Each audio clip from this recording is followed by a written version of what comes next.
দিদি আরজিকর কাণ্ডে মালিহাটের প্রাক্তন বিধায়ক নির্মল ঘোষ তাকে গ্রেপ্তার করল পুলিশ। মুখ্যমন্ত্রী হুঁশিয়ারি দেওয়া এবং সেদিন সিপিকে বলার পরেই মামলা দায়ের হলো পরিবারের অভিযোগের ভিত্তিতে, তারপর অ্যারেস্ট নির্মল ঘোষ। দেখুন, সেই সময় উনি ঘটনাটা ঘটেছিল 2024-এর আগস্ট মাসে। সেই সময় উনি স্থানীয় বিধায়ক ছিলেন এবং তদন্ত চলছে। তদন্তের মধ্যে নিশ্চয়ই এমন কিছু তথ্য উঠে এসেছে যাতে করে তার প্রতি নিশ্চয়ই কোনো অভিযোগ উঠে এসেছে। এটা তো আমি আলাদা করে বলতে পারবো না। তবে আমরা সবাই চাই এই ধরনের নারী নিগ্রহ, নারী নির্যাতন এবং খুন যেটা হয়েছে, বিশেষ করে কি অল্প বয়সী মেয়ে তার কাজের জায়গায়, বাড়ির মধ্যে থাকার মতনই কাজের জায়গায় ডিউটি করছিল, ডিউটিরত অবস্থায় খুন হয়েছে। তখন শুনেছিলাম হয়েছে এবং তার তদন্ত হওয়া উচিত এবং দোষীর শাস্তি পাওয়া উচিত বলে আমি মনে করি। দিদি আবারও ওনার বিরুদ্ধে তো অভিযোগ খুন ধর্ষণ এসব নয়, হয়ে যাওয়ার পর প্রমাণ লোপাটের জন্য দেহটা 17 তারিখ পরিবারের অমতে নিয়ে গিয়ে দাহ করে দিয়েছিল। সেটা কত বড় একটা অপরাধ জানেন? কেননা ফরেন্সিক মেডিসিন, আমি তো ডাক্তার, ফরেন্সিক মেডিসিন বলে স্পিক্স ভলিউমস, কেননা তার মধ্যে চিহ্নগুলো থাকে। সুতরাং সেই চিহ্নগুলো লোপাট করা মানে পুড়ে গেলে সেই অপরাধীর ভাগ তিনিও ভাগ করে নিচ্ছেন। দিদি আবারও এনআরএস থেকে একটা কর্তব্যরত নার্সের দেহ উদ্ধার হলো।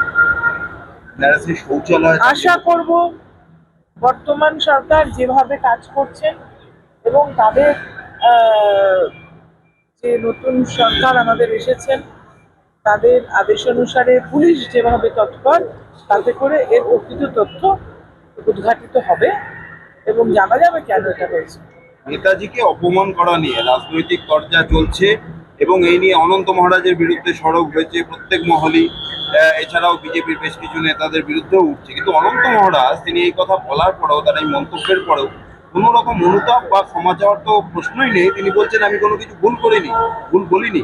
শুনুন, মাননীয় মুখ্যমন্ত্রী শুভেন্দু অধিকারী ইতিমধ্যে বলেছেন যে নেতাজি সুভাষচন্দ্র বোস আমাদের হৃদয়ে একটা বিশেষ স্থান অধিকার করে আছে এবং ভারতের স্বাধীনতা সংগ্রামে স্বর্ণাক্ষরে তার নাম লেখা আছে। যারা যারা তার ছবি দিয়ে বোর্ড লাগাবে তিনি তাদের সাহায্যও করবেন। এটা অত্যন্ত প্রশংসনীয় এবং যে সম্মানটুকু প্রাপ্য সেটুকু তিনি দিচ্ছেন বলে পুরোদা হিসেবে সরকারের আমি মনে করছি। কিন্তু যে অনন্ত মহারাজের এই আচরণ, এটা মানে দিদি একটা বিষয়, অভিষেক বন্দ্যোপাধ্যায়রা গতকাল স্পিকারের কাছে গেছিলেন যে আপনাদের সাংসদ পদ যাতে খারিজ করা হয়, শাস্তি মানে ব্যবস্থা নেওয়া হয় আপনাদের বিরুদ্ধে। কোন দল থেকে গিয়েছিলেন? এবং ওনাদের দলে তো ভেতরে 2-3 জন থাকছেন, আর আমরা 20 জন তো একসঙ্গে, আমার সঙ্গেও তো এখন 4 জন আসলো। 20 জন একসঙ্গে বাংলার মানুষের যে রায় বিধানসভা নির্বাচনে মাথা পেতে নিয়ে তারা বলেছেন যে আমরা ওই সিম্বল এবং ওই দলে ভোট দেবো না। তার মানে বাংলার মানুষের রায় আমরা মাথা পেতে নিয়েই একটা নতুন দলে গিয়েছি। সুতরাং একটা কোনো অভিযোগ জানাবার আগে, কোনো কিছু দাবি করাবার আগে রাজনৈতিক পরিপক্কতার পরিচয় দিলে ভালো হয়। দিদি আরজিকর কাণ্ডে মালিহাটের প্রাক্তন বিধায়ক নির্মল ঘোষ তাকে গ্রেপ্তার করল পুলিশ।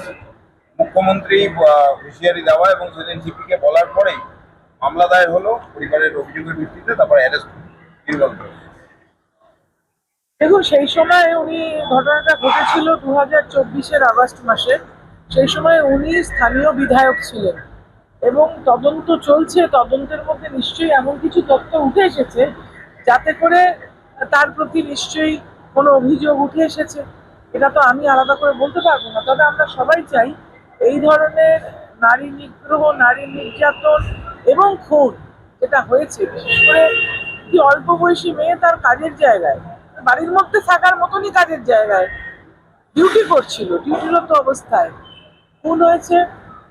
তখন শুনেছিলাম হয়েছে এবং তার তদন্ত হওয়া উচিত এবং দোষীর শাস্তি পাওয়া উচিত বলে আমি মনে করি। দিদি আবারও ওনার বিরুদ্ধে তো অভিযোগ খুন ধর্ষণ এসব নয়, হয়ে যাওয়ার পর প্রমাণ লোপাটের জন্য দেহটা 17 তারিখ পরিবারের অমতে নিয়ে গিয়ে দাহ করে দিয়েছিল। সেটা কত বড় একটা অপরাধ জানেন? কেননা ফরেন্সিক মেডিসিন, আমি তো ডাক্তার, ফরেন্সিক মেডিসিন বলে স্পিক্স ভলিউমস, কেননা তার মধ্যে চিহ্নগুলো থাকে। সুতরাং সেই চিহ্নগুলো লোপাট করা মানে পুড়ে গেলে সেই অপরাধীর ভাগ তিনিও ভাগ করে নিচ্ছেন। দিদি আবারও এনআরএস থেকে একজন কর্তব্যরত নার্সের দেহ উদ্ধার হলো। NRS শৌচালয় আশা করব বর্তমান সরকার যেভাবে কাজ করছেন এবং তাদের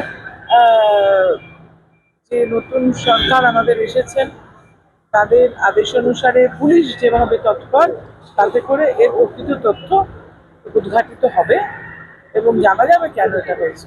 নেতাজিকে অপমান করা নিয়ে রাজনৈতিক চর্চা চলছে এবং এই নিয়ে অনন্ত মহারাজের বিরুদ্ধে সরব হয়েছে প্রত্যেক মহলই। এছাড়াও বিজেপির বেশ কিছু নেতাদের বিরুদ্ধেও উঠছে, কিন্তু অনন্ত মহারাজ তিনি এই কথা বলার পরেও, তার এই মন্তব্যের পরেও কোনো রকম অনুতাপ বা ক্ষমা চাওয়ার তো প্রশ্নই নেই। তিনি বলছেন আমি কোনো কিছু ভুল করিনি, ভুল বলিনি। শুনুন, মাননীয় মুখ্যমন্ত্রী শুভেন্দু অধিকারী ইতিমধ্যে বলেছেন যে নেতাজি সুভাষচন্দ্র বোস আমাদের হৃদয়ে একটা বিশেষ স্থান অধিকার করে আছে এবং ভারতের স্বাধীনতা সংগ্রামে স্বর্ণাক্ষরে তার নাম লেখা আছে। যারা যারা তার ছবি দিয়ে বোর্ড লাগাবে তিনি তাদের সাহায্যও করবেন, এটা অত্যন্ত প্রশংসনীয় এবং যে সম্মানটুকু প্রাপ্য সেটুকু তিনি দিচ্ছেন বলে পুরোদা হিসেবে সরকারের আমি মনে করছি। কিন্তু যে অনন্ত মহারাজের এই আচরণ, এটা মানে উনিও তো দিদি একটা একটা বিষয়, অভিষেক বন্দ্যোপাধ্যায়রা গতকাল স্পিকারের কাছে গেছিলেন যে আপনাদের সাংসদ পদ যাতে খারিজ করা হয়, শাস্তি মানে ব্যবস্থা নেওয়া হয় আপনাদের বিরুদ্ধে। কোন দল থেকে গিয়েছিলেন? এবং ওনাদের দলে তো ভেতরে 2-3 জন থাকছেন, আর আমরা 20 জন তো একসঙ্গে, আমার সঙ্গেও তো এখন 4 জন আসলো। 20 জন একসঙ্গে বাংলার মানুষের যে রায় বিধানসভা নির্বাচনে মাথা পেতে নিয়ে তারা বলেছেন যে আমরা ওই সিম্বল এবং ওই দলে ভোট দেবো না। তার মানে বাংলার মানুষের রায় আমরা মাথা পেতে নিয়েই একটা নতুন দলে গিয়েছি। সুতরাং একটা কোনো অভিযোগ জানাবার আগে, কোনো কিছু দাবি করাবার আগে রাজনৈতিক পরিপক্কতার পরিচয় দিলে ভালো হয়। দিদি আরজিকর কাণ্ডে বালিহাটের প্রাক্তন বিধায়ক নির্মল ঘোষ, তাকে গ্রেপ্তার করলো পুলিশ। মুখ্যমন্ত্রী হুঁশিয়ারি দেওয়া এবং সেদিন সিপিকে বলার পরেই মামলা দায়ের হলো পরিবারের অভিযোগের ভিত্তিতে, তারপর অ্যারেস্ট নির্মল ঘোষ। দেখুন, সেই সময় উনি, ঘটনাটা ঘটেছিল 2024-এর আগস্ট মাসে।